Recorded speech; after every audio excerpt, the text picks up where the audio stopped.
And here is the track on the front of the ship. You always want to make sure that you're walking in the correct direction.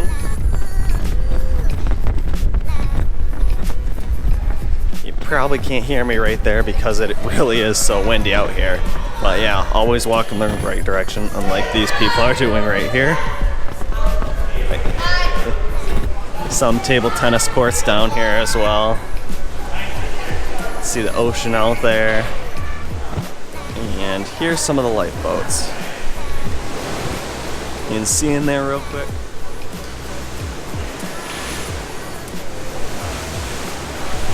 There's actually 2 floors to them.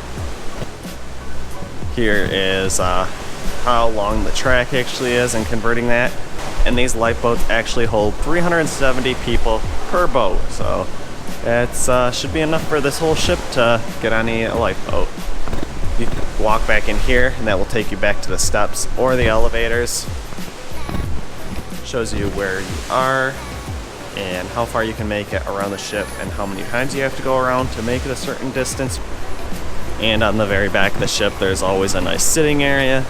Pretty occupied right now, but you can actually look over the back of the ship and see the propellers churning out and see how fast we are going.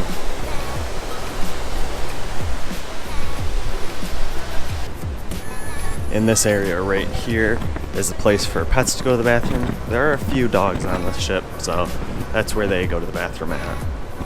And this area right here with the Royal Caribbean logo on the ground is where you actually board the ship. So when you come on for the first time, usually they have this door open, and this area is where you first come aboard the ship. They only open this right when you are boarding the very first time, and the rest of the time you're on board, this is closed.